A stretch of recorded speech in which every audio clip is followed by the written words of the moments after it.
Hey everybody, this is Coach Desmond. Happy Monday to you. Welcome to another edition of Progress, Not Perfection. I'm your host, Coach Desmond. And as a lot of you guys know, I specialize in working with high-performing introverted perfectionists. Is that specific enough for you? There you go. So guys, today's episode is a really good one, and also 7 tips to help introverts make new friends. First of all, before we go any further, for a lot of you guys who are new to me, you may be saying, okay, fine, pass. I'm not an introvert. Well, take this quick test for you to go ahead and know. One of the things when people determine whether they're introvert or extrovert, they all get it wrong. The most common consensus is I'm an introvert. If I'm quiet, I'm demure, I don't like to speak, and I'm in the back. And a lot of people believe that an extrovert is a person who is talkative, out there, demonstrative, a leader, et cetera, et cetera. And it turns out, and also according to studies, that has nothing to do with what makes you an introvert or not. In fact, in many cases, introverts can sound and look like extroverts, and you won't even know it. So how would you know if you're an introvert on that? So let me go ahead and give you a quick test, and we'll get right into the 7 tips. So again, and also, how do I know I'm an introvert? Well, please understand, it's not about who's talkative or not. It's about how you process energy. Let me explain. So the extroverted individual gains more energy the more people they are around. People, places, things, events. For them, it's always the more the merrier going on here. So this is the person who goes to the party, stays to the end of the party, and then probably is going to say, "Yo, where the after party at?" They gain more energy the more people they are around.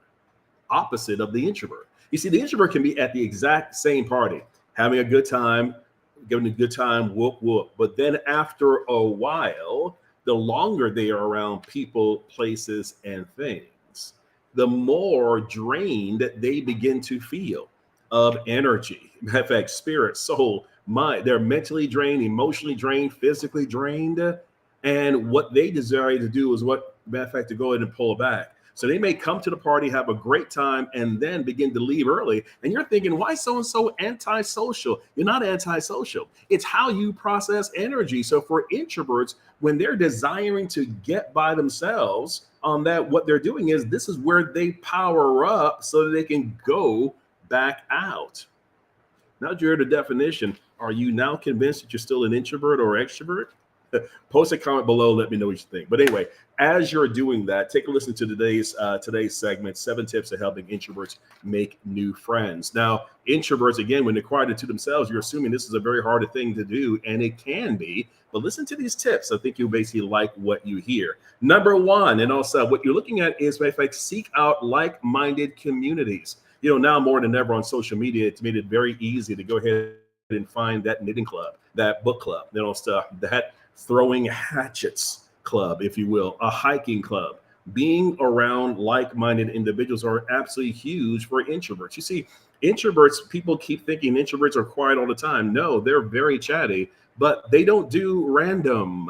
So if they're around people where they know them, or it makes sense, or we're sharing different ideas, they can go all day long. The issue is, are you around the right people? And now seeking out these communities makes a big deal. So that's number 1. Number 2, attend small group activities. For introverts, large group activities, going to Coachella, pass. Not going to go ahead and do it on that, but maybe a small gathering of friends for a dinner party, just for your 4, your 5, or 6, or maybe a picnic in the park, or maybe just in terms of basically getting together for a couple of beers at the bar and all stuff, where you guys find your own corner. This is where it happens, and you love it. Small groups for you, quality is quality trumps quantity any day of the week. Okay. Also, to volunteer for causes that you care about. Again, remember, introverts are always asking the question, what's the point? Does this make sense? So when you're now in things that you're doing that there's a point and that this makes sense, this is where not only are you able to tolerate, you actually enjoy it.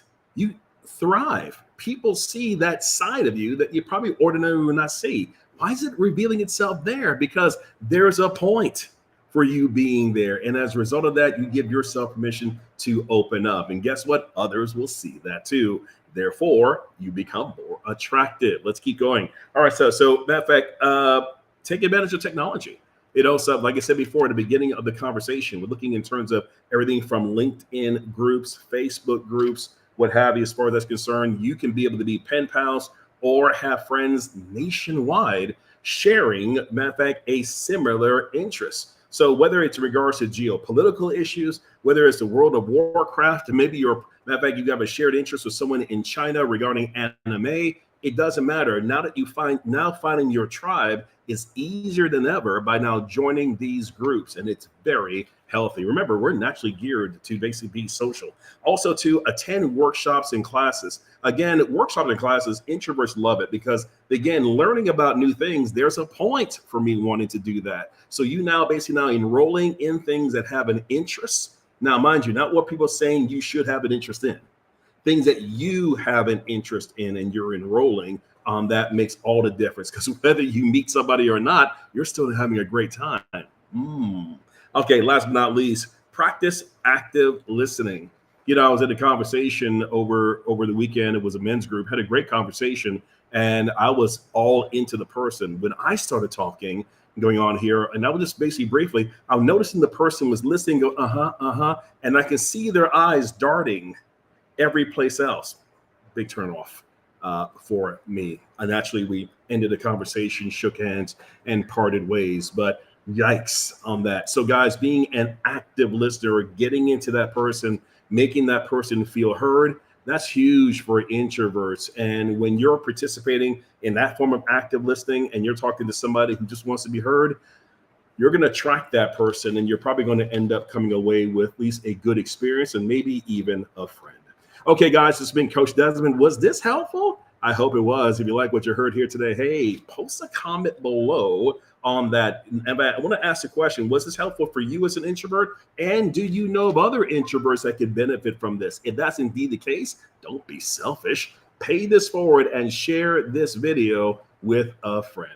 Okay, guys, this has been Coach Desmond, CoachDesmond.com. You want more information? You know where to go ahead and go. Post a little comment below. We'll go ahead and set you up with a free, dare I say, complimentary private coaching session for you if you're looking for ways to go ahead and maximize your business or just yourself as an introvert.